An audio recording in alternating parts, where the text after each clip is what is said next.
আল্লাহ পাক শুনেছেন ওয়াকাযা রাব্বুকা আল্লা তা'বুদু ইল্লা ইয়া ওয়া বিল ওয়ালিদাইনি ইহসানা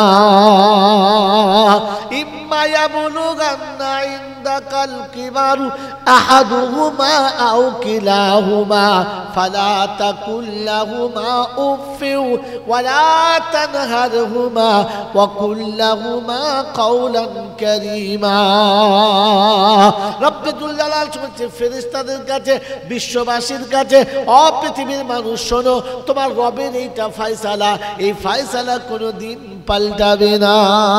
আমি আল্লাহ, আমার কাছে তোমার সিজদা হবে, তোমার মাথাটা আমার কাছে নিচু হবে, তোমার মাথাটা আমার পায়েতে নিচু হবে, অন্য কোথাও হবে না। আর আমার পরে আব্বা মায়ের কাছে নিচু হবে, কারোর কাছে নিচু করিস না। আমি আল্লাহ ক্ষমা করতে পারি, আব্বা ক্ষমা করতে পারে, আর কেউ ক্ষমা করতে পারে না। কি গো বাবাজিরা, আমি আর আপনি বলেন আল্লাহর ফয়সালা মোতাবেক মা বাপের কাছে মাথা নিচু করবে ইনশাআল্লাহ? করবে ইনশাআল্লাহ? জোরে বলেন, করবে ইনশাআল্লাহ? হ্যাঁ, তাহলে মা আলাদা খাবে তো নাকি? কথা বলেন, মা আলাদা খাবে তো? একসাথে আছে তো বন্ধু? মা বাড়িতে জায়গা পেয়েছে তো? আমার বন্ধুরা, আমার আল্লাহওয়ালা ভাইয়েরা, আব্বা আছে কাছে? ভাবেন বসে বসে, আপনি আর আমি জান্নাতের আশা করছি, আপনি আমি জান্নাতে যাব ধারণা করছি। আল্লাহ নবী বলছেন জান্নাতু তাহতা কাদামাই আবুহু ওয়া উম্মুহু, তোমার আব্বা মায়ের পায়ের তলায় তোমার জান্নাত। ওই জান্নাতটাকে ঘর থেকে তুমি আগেই বার করে দিয়েছো। আমার আল্লাহওয়ালা ভাইয়েরা, জ্ঞানীজনরা, সুধী মানুষরা, তোমাকে আমাকে মানুষ করতে, আজ মুর্শিদাবাদের মানুষ শান্তির মুখ দেখেছো, পাকা বাড়ি দেখেছো, সরকারি ঘর পেয়েছো, অনেক সুখে বাস করছো, আর মনে হয় না? হ্যাঁ না বলেন? একদিন মাটির ঘরের ভিতরে কলা গাছের পাতা দিয়ে, খেজুরের ডাল দিয়ে ছোট্ট ঝুপড়ি করে তোমাকে আমাকে মানুষ করেছে। প্রতিদিন খেতে যখনই বসেছে, বাচ্চাকে পেট ভরে খাইয়েছে, নিজের পেটটা ভালো করে ভরে নাই, খাইয়ে দিয়ে চোখের পানি ফেলে বলেছে আল্লাহ পেটে যখন জায়গা দিয়েছো, ওকে দুটো খাবারের ব্যবস্থা করো। দুটো খাবার যখনই যেমন পেয়েছে ওটা খাইয়েছে, আর বারহা প্রত্যেক ওয়াক্তে প্রতিদিন সন্তান দোয়া করেছে আল্লাহ আমার বাচ্চাদের একটু থাকার ব্যবস্থা করে দাও, আমার বাচ্চাদের সুখের ব্যবস্থা করে দাও। পিতামাতা সেই চোখের পানি পড়ে পড়ে পড়ে পড়ে আপনার পাকা বাড়ির সব ভিত তৈরি হয়েছে। বোকাই এমনি হয় নাই, তোমার কেরামতিতে হয় নাই, তোমার ক্যালিতে হয় নাই, ওটা মা বাপের চোখের পানিতে হয়েছে। আমার আল্লাহওয়ালা ভাইয়েরা, জ্ঞানীজনরা, সুধী মানুষেরা, আমার সোনামণি মায়েরা, বোনেরা, সন্তান মানুষ করতে গিয়ে বুকের হাড় পাঁজর কালো হয়ে গেছে, কিন্তু কখনো বাচ্চাকে ফেলে নাই, কখনো বাচ্চা ফেলে নাই। আমার বন্ধুরা, আমার আল্লাহওয়ালা ভাইয়েরা, জ্ঞানীজনরা, সুধী মানুষেরা, খুব ভালো করে মনে রাখবেন, সন্তানের মুখের দিকে তাকিয়ে মা সারাটা জীবন নষ্ট করেছে। অসুস্থ বাচ্চা স্কুল থেকে বাড়ি ফিরে এসে খালি পেটটা ধরে বসে গেছে আর বলেছে মা আমার খুব পেটে যন্ত্রণা করছে। মা ছুটে এসে বলেছে কি হলো রে? যে পেটে লাগছে। কোলে করে নিয়ে ছুট ডাক্তারখানায়। আর আমাকে কোলে করে নিয়ে যাবার কেউ নেই। ছেলে বলবে হ্যাঁ অসুখ হয়েছে, চলো দুটো ট্যাবলেট খাওয়াও। বিবি বলবে দুটো ট্যাবলেট এনে দে, কিন্তু মায়ের মতো দরদ ভরা ব্যথা নিয়ে কোলে করে আর কেউ নেবে না। আমার বন্ধুরা, আমার আল্লাহওয়ালা ভাইয়েরা, বাচ্চাকে কোলে করে ডাক্তার বাড়িতে নিয়ে গেছে, তো ডাক্তার বলছে এত বড় ছেলে কোলে নেয়, তুমি এত বড় বাচ্চা কোলে করে চলতে পারো? তো সেদিন মা বলেছে না না, আমার ছোট্ট ছেলেটার জন্য এমন করে বলবেন না। ডাক্তার সব দেখার পরে বলেছে তোমার বাচ্চার অবস্থা খারাপ, ভেতরে একটা অ্যাপেন্ডিক্স হয়ে গেছে কিংবা একটা টিউমার হয়েছে, অপারেশন করতে হবে। পয়সা কত লাগবে? বলে বেশি লাগবে না, 1050 হলেই হবে। ওর তো 5000 টাকায় ঘরে নেই, 50 কোথায় পাবে? চিন্তায় মাথা ঘুরে গেছে।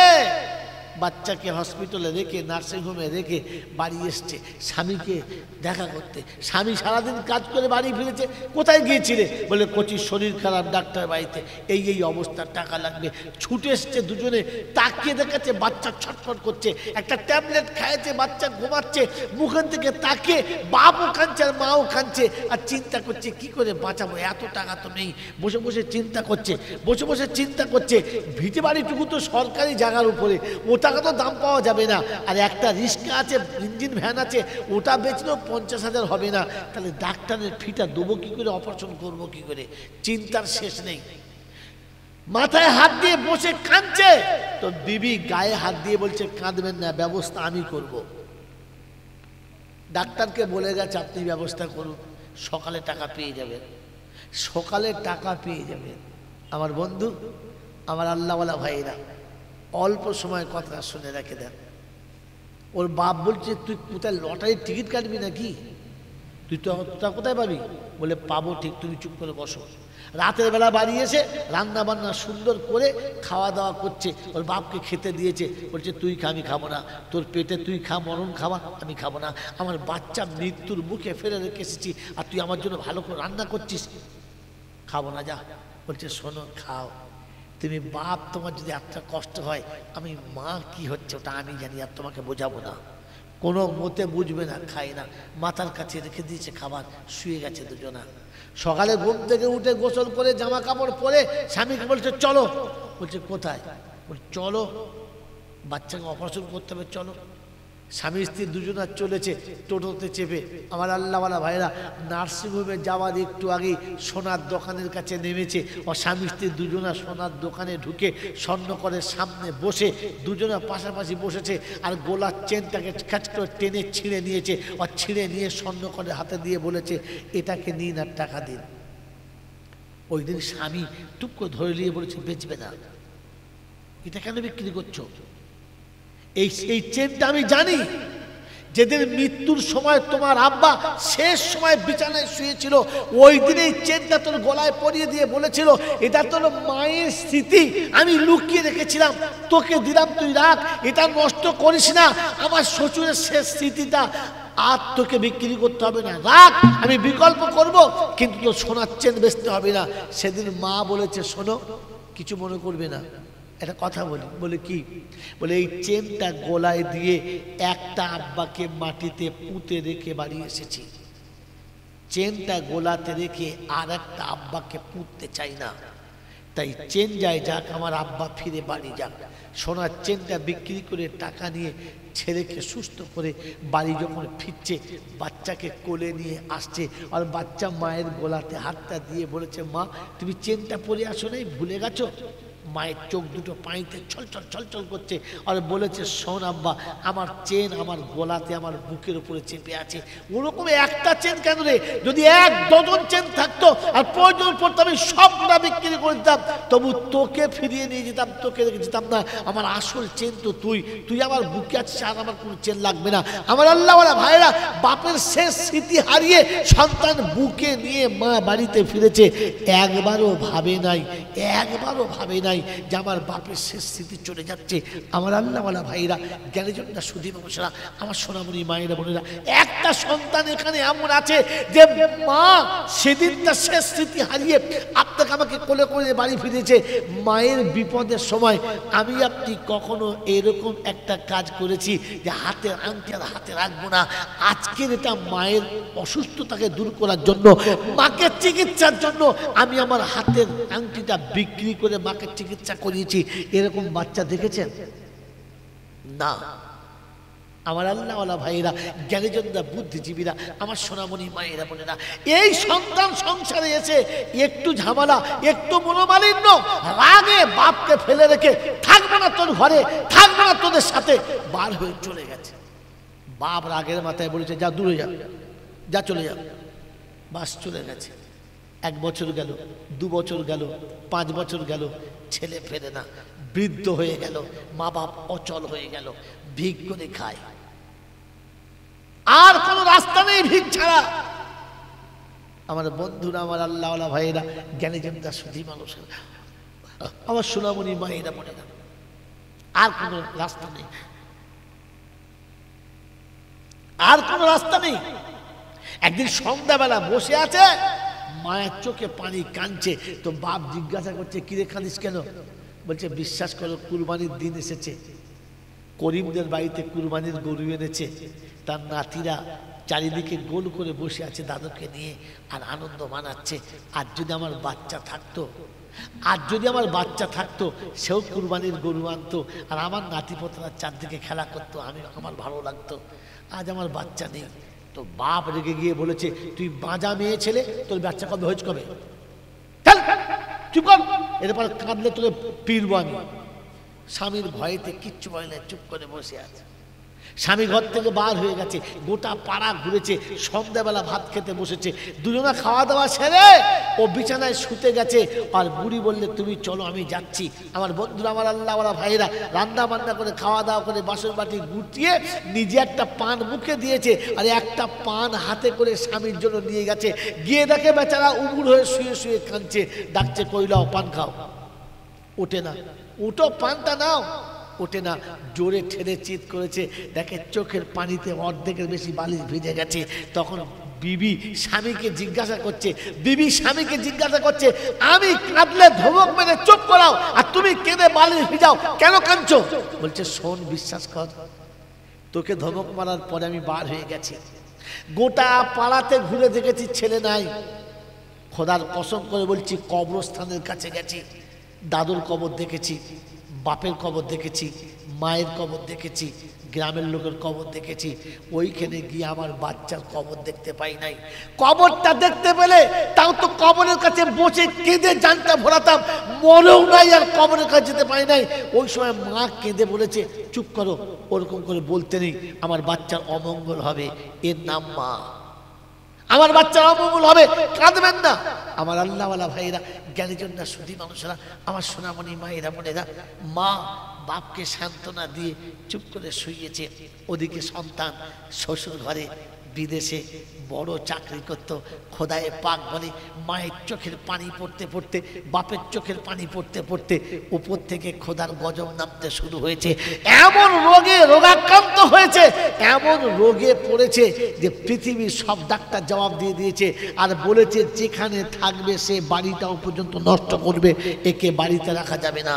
তাই যে শাশুড়ি আর যে শ্বশুর, যে বিবি আর যে বাচ্চারা সব থেকে আপনজন ছিল, যেখান থেকে যা পেয়েছে তাদের হাতে দিয়েছে, আজ তারা ঘর থেকে বার করে দিয়েছে আর বলেছে, তুমি বাড়িতে আসবে না, তুমি বাড়িতে ঢুকবে না, এ বাড়িতে তোমার কোনো জায়গা নেই। আপ মনে পড়েছে একটা বাড়ি বাকি আছে, সেটা হচ্ছে মা। ওখান থেকে হাঁটতে হাঁটতে টুকটুক টুকটুক করে এসে রাত্রি 12টা 1টার সময়তে দরজার কাছে আওয়াজ দিয়েছে দুবার। যেমনি আওয়াজ দিয়েছে, বাপ ছুটে উঠে এক লাফে উঠে পড়েছে, আর আওয়াজ দিয়েছে, আব্বা। এক ডাকে বাপ লাফিয়ে উঠেছে, কোমরের লুঙ্গি দাও, ভালো করে কোমরে নেই। মা টপর হাতটা ধরে বলেছে, তোমার মাথা খারাপ হয়ে গেছে, তুমি পাগল হয়ে গেছো, সন্তানের ডাক শুনতে পাচ্ছ, সে আর কোনোদিন আসবে না, সে চলে গেছে, 12 বছর ফেরে নাই, আজ ফেরে নাই, তুমি কোথায় যাচ্ছ? বলছে, না রে, মনে হচ্ছে না আমার আব্বা আমাকে ডেকেছে। বলছে, তোমার এই ঘুমের ঘরে ভুল বকছো, সৌ চুপ করে সৌ। হাতটা ধরে বসিয়েছে, চুপ করে বসে আছে, চিন্তা করছে, এতদিন তো আমাকে এরকম আব্বা বলে কেউ ডাকে নাই, আজকে কে ডেকেছে? অনেকক্ষণ হয়ে গেছে, দরজা যখন খোলে নাই, তখন দরজার ওপার থেকে আরেকবার আওয়াজ দিয়েছে, বেটা, আব্বা। যেই বলেছে আব্বা, বাপ লাফিয়ে উঠে বলেছে, তুই পাগল, তোকে বলেছিলাম না আমার আব্বা এসেছে, তোকে বলছে আমার বেটা এসেছে, ভুলে গেছে সব কথা। লাফিয়ে উঠে চলে গেছে, দরজা খুলে দেখা বেটা হাতটা ধরে চোখের পানি ফেলছে আর বলছে, কি করে ভুলে থাকলি এতদিন? আমি না হয় বাপ তোকে কিছু বলেছিলাম, আমি না হয় মনের দুঃখে তোকে দু কথা বলেছিলাম, তোর মা তো তোকে কথা বলে নাই, তোর মা তো কোনোদিন কষ্ট দেয় নাই, তোর মার কথা একবার মনে করলি না? ওর মা তখন মনে মনে করছে, এত রাতে কার সাথে কথা বলছে, কার সাথে কথা বলছে। ছুটে গিয়ে দেখে সন্তান এসেছে, লাইটের কোনো আলো নেই, তাই হারিকেনের বাতিটা জোরে তুলে দিয়ে মুখের দিকে তাকিয়ে দেখে বাচ্চা এসেছে। ছুটে গিয়ে হাতটা ধরে টুকটুক টুকটুক করে টেনে বাড়ির ভেতরে আনছে আর বলছে, তুমি কি পাগল গো? 12 বছর পরে আমার বাচ্চা এসেছে, তুমি দরজার কাছে কথা বলছো, ভিতরে নিয়ে যাবে না? বাড়ির ভেতর নিয়ে বসিয়েছে, আর বসিয়ে ছেলের মুখের দিকে তাকিয়ে বলছে, আব্বা, তুই দুপুরে কিছু খাস নাই? তো দুপুরে খাওয়া হয় নাই? বাচ্চার চোখ দিয়ে পানি গড়গড় গড়গড় করে আসছে। বলছে বাপ কাঁদছিস কেন, তুই দুপুরে কিছু খাস নাই? বলছে মা গো, আমি যাদের জন্য সারাটা জীবন উজাড় করলাম তারা আমার পেটের ক্ষুধা বুঝতে পারলো না, আমি দুপুরে খাই নাই, তুমি কি করে বুঝলে? সেদিন মা বলেছে শোন, রক্তের বাঁধনে তুই আমার বাঁধা, তুই আমার রক্ত ছেড়ে পৃথিবীতে আসা সন্তান, তোর মুখ দেখলে আমি বুঝতে পারি তুই খেয়েছিস না খাস নাই, তাই তুই খাস নাই, বস আমি খাওয়াচ্ছি। আমার আল্লাহওয়ালা ভাইরা সে ভিক্ষা করে আনা চালের ভাতটা, একটা শক্ত একটা নরম, একটা বড় একটা ছোট, একটা ভালো আর একটা ভাঙা, ওই রকম ভাত সামনে দিয়েছে, আর চোখের পানি ফেলে কাঁদছে আর বলছে আব্বা কষ্ট করে এই ভাতটা খেয়ে নে, তোর মা এর থেকে ভালো খাবার আর জোগাড় করতে পারে নাই, তুই তোর মায়ের হাতের ভাতটা খেয়ে নে, আর তোকে কখনো এমন করে খেতে হবে না, কাল সকালে তোর জন্য আরো সুন্দর খাবারের ব্যবস্থা করবো, খেয়ে নে। ঝরঝর করে মায়ের চোখের সামনে বেটা কাঁদছে আর করে করে তুলে নিয়ে বলেছে মাগো কথা দিচ্ছি শুনে রাখ, জীবনে কোনো দিন আর তোকে ফেলে যাবো না, তোকে ফেলে কোনোদিন পালাবো না। আমার মা আমি তোকে কোলের কাছে রব্বে দুল জালাল বলে আর ফেরেশতারা, কাল সন্তান যে বলেছিল, কালকে যে মা বাপ বলেছিল যে এমন সন্তানকে জীবনে বাড়িতে তুলবো না, জীবনে মুখটা দেখবো না, জীবনে কোনোদিন আমার ভিটিতে তুলবো না, আজ কি করে তুললো, কি করে ভুলে গেল? তো সেদিন ফেরেশতারা বলেছে রব্বি আল্লাহ, সন্তানের মুখের আব্বা ডাক শুনে, সন্তানের মুখের আব্বা ডাক শুনে মা তার সব অভিশাপ ভুলে গেছে, বাপ তার সব ব্যথা ভুলে গেছে। রব্বে দুল জালাল বলেন ফেরেশতারে, সন্তানের মুখের আব্বা ডাক শুনে বাপ যেমন সব অভিশাপ ভুলে গেছে, মা যেমন সব দুঃখ ভুলে গেছে, আমি বান্দাকে বাপের থেকে 70 গুণ বেশি ভালোবাসি। আমার বান্দা যখন আমাকে মুহাব্বতে আল্লাহ বলে ডাকে, তো আমি আল্লাহ কথা দিচ্ছি ওর জীবনের সব ভুলগুলো ভুলে যাব, আর আমি আল্লাহ ওকে ক্ষমা করে দিয়ে আমার পিয়ারা বান্দা বানাবো। বলুন সুবহানাল্লাহ। বাবা জি আমার আল্লাহওয়ালা ভাইরা, তাই শুনিয়ে দিয়ে গেলাম আমার আখিরাত আমাকেই বানাতে হবে, আমার আখিরাত আমাকে সাজাতে হবে। কেউ সাজিয়ে দেবে এটা ভুলে যান, কেউ সাজিয়ে নেবে এটা ভুলে যান, কেউ আমার জন্য কিছু করে দেবে না, ওটা আমাকে আল্লাহর কাছে কাঁদতে হবে। কাঁদবে ইনশাআল্লাহ, জোরে বলেন কাঁদবে ইনশাআল্লাহ। আমি নিজে আমার বাবাজি আমার আল্লাহওয়ালা ভাইরা জ্ঞানীজনরা সুধী মানুষরা, এই জন্য আমি নিজে কাঁদবো। কাঁদবে ইনশাআল্লাহ, কাউকে কাঁদাবো না, আমি নিজে কাঁদবো। কাঁদবো তো আমি নিজে যদি কাঁদি তো আল্লাহ পাক ক্ষমা করে দেবেন বলেছেন। আর তাই শুনছি ইল্লা মান তাবা ওয়া আমানা ওয়া আমিলা সলিহা ওয়া আমিলা আমালান সলিহা ফাউলাইকা ইউবাদদিলুল্লাহু সাইয়্যাতিহিম হাসানাত। বান্দা যখন নিজে তওবা করবে, কেউ করে দেবে, কারোর দাঁড়াতে হবে ভায়া করে না, ও নিজে কাঁদবে, নিজে ও নিজে কাঁদবে। এই জন্য আমি আপনি আজ থেকে এই জলছায় বসে এ প্রতিজ্ঞা করি, এ জলছায় বসে এ প্রতিজ্ঞা করি যে আমি আমার জীবনের ভুলগুলোর জন্য আল্লাহর কাছে আমি নিজে কাঁদবো। কাঁদবেন ইনশাআল্লাহ, কাঁদবেন ইনশাআল্লাহ।